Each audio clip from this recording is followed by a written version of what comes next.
Last వీడియోలో చెప్పినట్టు ఐషు వాళ్ళ నాన్నకి ఏం సర్ప్రైజ్ చేసిందో తెలుసుకోవాలంటే మాత్రం వీడియో స్కిప్ చేయకుండా ఎండ్ వరకు చూస్తేనే అర్థమవుతుంది.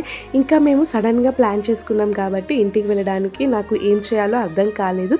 ఇంకా వెంటనే డాడీకి చెప్పానమాట. డాడీ ఒక ప్లమ్ కేక్ తీసుకురండి అని చెప్పేసి డాడీ నేను ఇంకా బస్సు ఎక్కి ఒక 15 మినిట్స్ ముందు అది తీసుకొని వచ్చారు.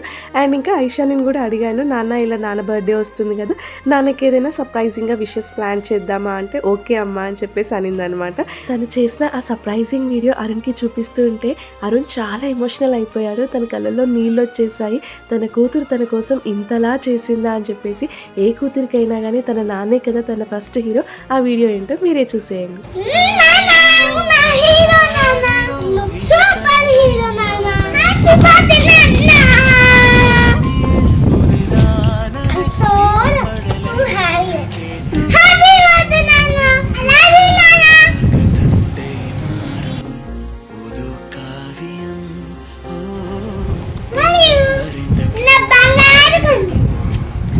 ఐషు వాళ్ళ నాన్నకి క్యూట్ విషెస్ చెప్పింది. ఓకే మరి బాయ్.